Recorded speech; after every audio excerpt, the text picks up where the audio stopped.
Well, ko te mua tuatahi, te mihi kia koutou katoa. Kua whakarau I kanei. Ko te mihi hoki tēnei ki tēnei whare. E tū tonu mai tēnā koe te whare, tēnā koe, tēnā koe, tēnā koe. Yeah, kia ora everybody. So my name is Mamari Stephens, in case you haven't met me before. It's been my privilege to preach here maybe once or twice in the past. But I've also come here regularly with tikanga Māori services on every fourth Sunday. So yeah, today is an important date in our church calendar, Te Pouhere Sunday. Although, to be honest, I don't say to my kids or anyone's kids, let's celebrate the Constitution today, because it's awesome. So it's not the biggest seller, but it is important because it encourages us to look at how we run ourselves as a church, right? How power is shared and managed. How the church is structured into these three cultural streams that we know now, tikanga Māori, tikanga Pākehā, tikanga Pasifika, right? And it's one of the reasons that I've been proud to call myself an Anglican in this country. When I converted 24 years ago, I could at least say that I was in a church that held space for Māori, to be Māori.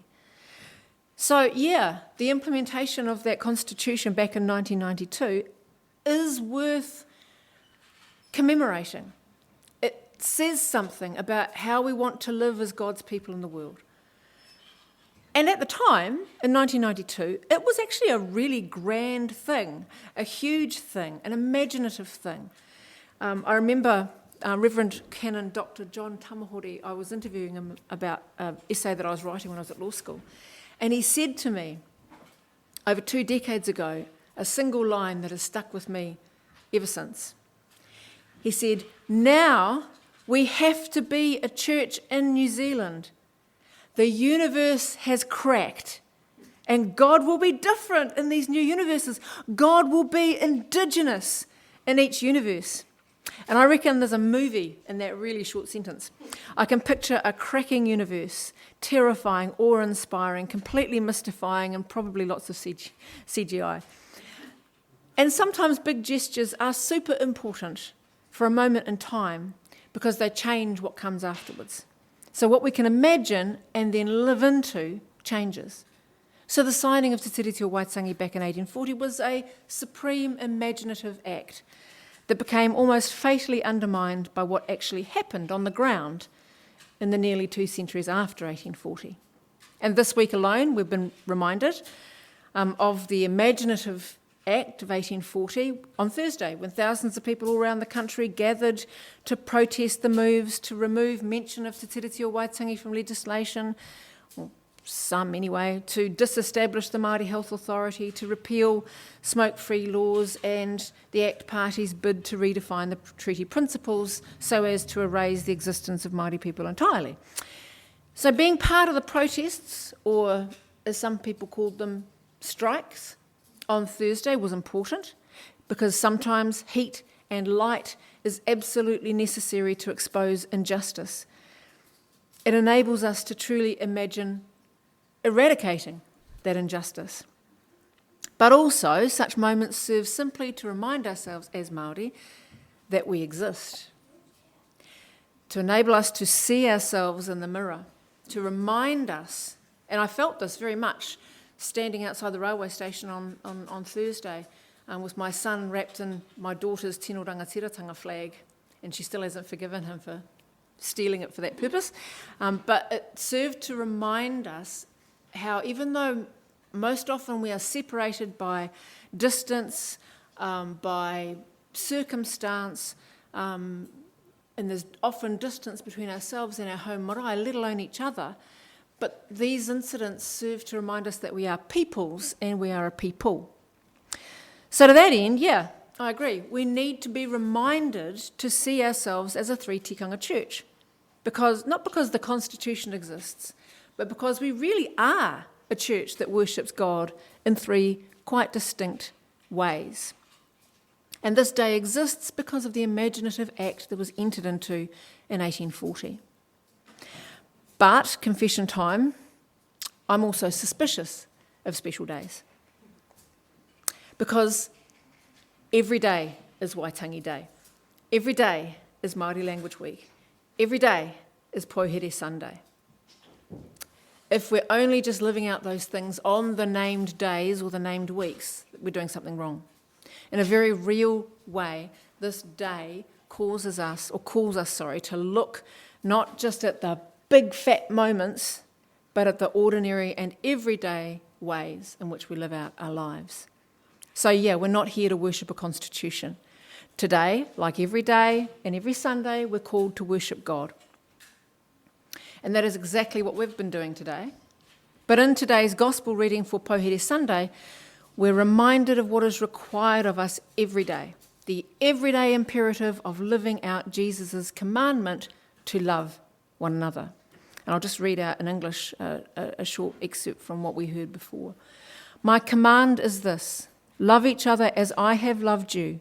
Greater love has no one than this, to lay down one's life for one's friends.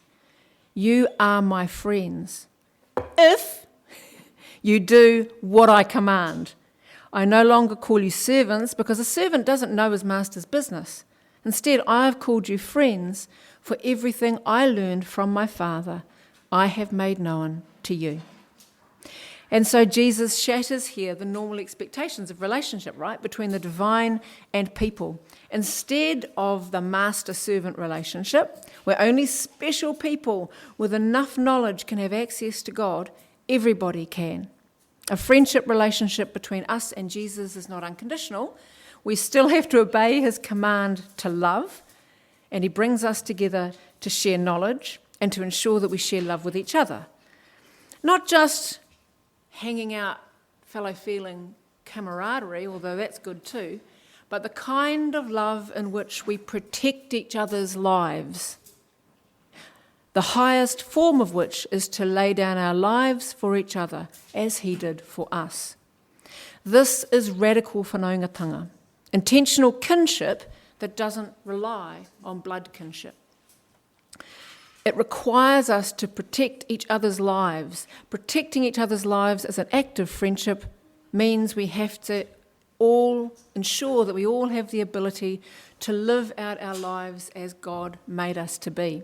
We don't have to change culture, we don't have to change language to become something different in the eyes of other people. We can come as we are. But Jesus doesn't require us to hold to culture and language as if they were tickets to the kingdom of heaven. What he wants from this reading, and the whole of the Gospels really, is for us to depend on each other and to love outwards. So yeah, there is a friendship imperative on us all.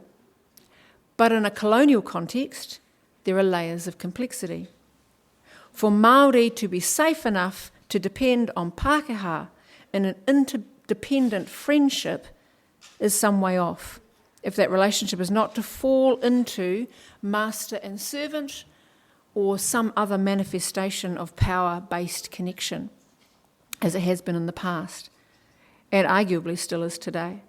Māori have needed to develop the space to be who we are as Māori Anglicans, and we still need that space.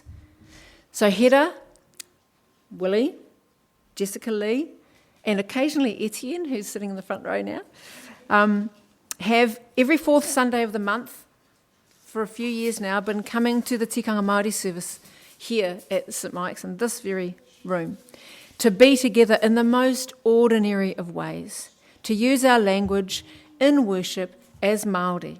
And sometimes what we're doing when we come in those doors every fourth Sunday, our little ragtag bunch of worshippers, is doing what Māori have to do in so many different contexts and ways throughout society.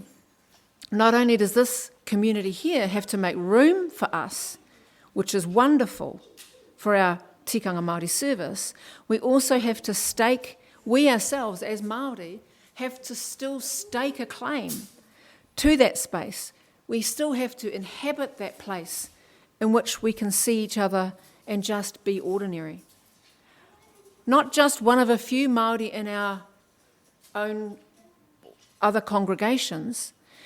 Me and Jessica Lee are probably one of, 4 or 5 Māori Pacifica at St Mike's in Kelburn, So usually every week we are kind of just ancillary. Not by design, just how it is. We're not, we're the only Māori in the room, I guess. But on Tikanga Māori Sundays, we become then the normal ones, the ordinary folk, who then can invite in. That is all the word Māori means, actually. Ordinary, normal, nothing special. And in that context, as a little worshipping community, we are friends. We're friends in Jesus. We love each other. We eat together. Some of us travel quite far to come to that service every month. We leave behind our other worshipping communities to be here in this church that was not established as a Tikanga Māori church or a Māori Anglican church. And yet we worship in a Māori way here. So in many ways what we do on every fourth Sunday reminds me very powerfully of what happens every day at Ngā Hauewha o Papararangi, our urban marae here in the heart of Newlands. I got the T-shirt. Up in Ladbroke Road. Just out of interest, has everybody been to Ngā Hauewha? Not everybody, but yeah, most of us have. That place offers a wonderful model of friendship-based community, a friendship-based community of practice, and maybe one that we can learn from in our church overall. So that little the emblem on the left there, that is the four winds, right? So that's the emblem of Ngā Hauewha o Papararangi Marae. And if you could just pop to the next one, please. Thank you. Just in case you can't see the details. I want to be walking around. So up the top right there are the hangi pits out the back. Such great hangi pits. They were built for a bit of background, Ngā Hauewha o Papararangi was built, it was the way in which it came to be is the way in which urban marae all around the country have come to be, which is a bunch of Māori living out here in Newlands wanted a place to have tangihanga, wanted a place to be able to send their kids, wanted a place to learn how to do stuff and be together and just exercise friendship, right? These are Māori that weren't from the same marae. A number of them were Te Atiawa, but actually from all over, really. So back, I've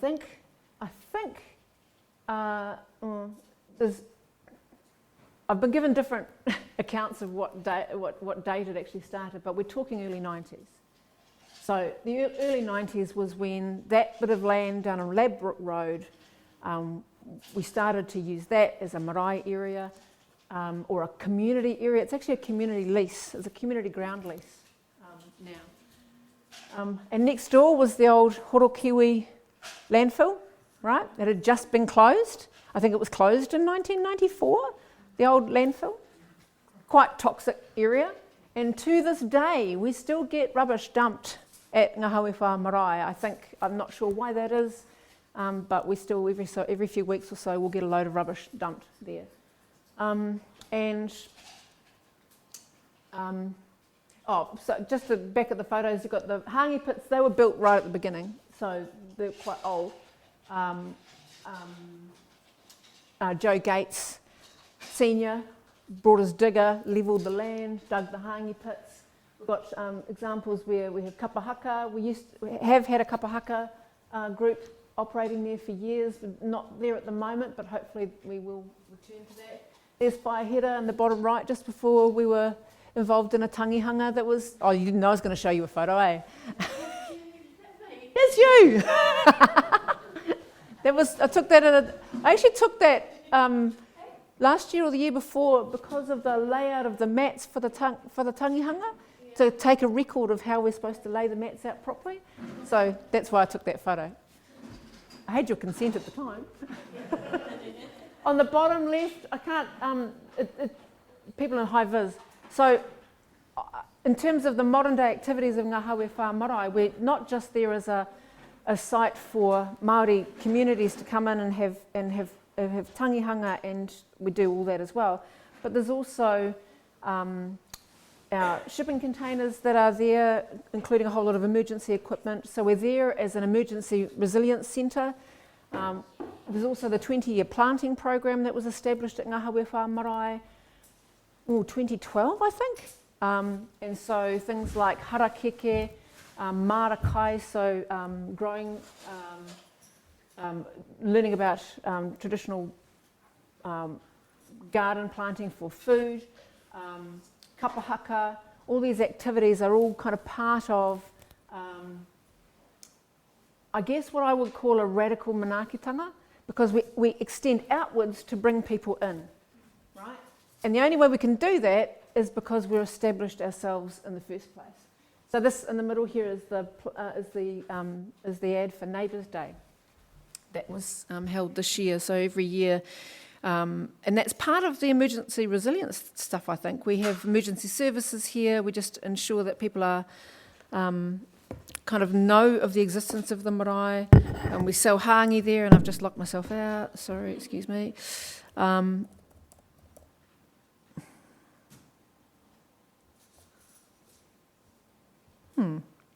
Awesome. Tell you what.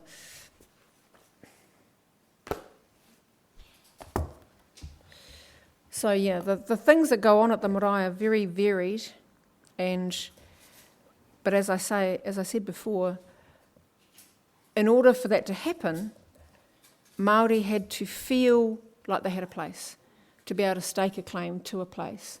And even though it was next to a dump, even though it was, and actually, some of you may be aware too that the first house that was set up there, that we were gifted, I think it was an old schoolhouse at Ngāhawewha, that was burnt down in an act of arson in the early 90s. There was a second arson attack, and then a third one, but we think that was actually an electrical fault, and probably not intentional. And then eventually we had to have people living there to prevent arson attacks, because there was fear about the establishment of an urban marae in Newlands. There was fear about the possible lowering of land values. There was fear about gang involvement. So there was a lot of that. I mean, we weren't here at that stage. We moved here in 2003, and we didn't really know about Ngāhawewha for a few years after that. But nevertheless, those early years were quite fearful. And so in order to be able to do things like what's up there on the screen, there had to be the establishment of a place where we could feel safe in the first place. Only then could we extend outwards that kind of, what Don Tamihere talks of as that radical manaakitanga, that radical extension outwards. So yeah, these very early beginnings created community. And it's a community made up then, much as it is today, of Māori from all over, people that met to create something new in that particular space. We claimed the space, we made sure that it could be somewhere we could practice tikanga Māori, so have a marae ātea, be able to conduct pōwhiri, be able to carry out tangihanga. And then we made sure that it could be a place of security. But also, therefore, once it was a secure place, that it could be radically inclusive. So the boundaries now between the marae and the broader community are very porous.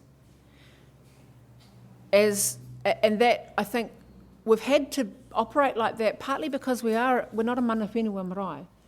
So, like other ngāhawewha type marae, we have had to rely on the generosity of the community around us to ensure that we can continue to exist.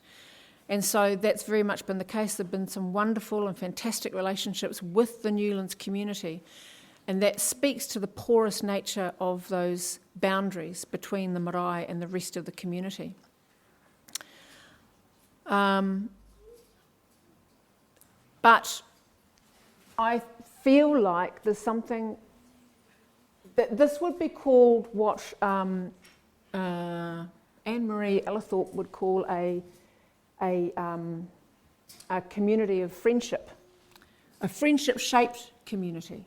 Right? So that's what I think we could call ngā haue whā or papararangi is a friendship-shaped community. And that's got implications, I think, for how we carry out church.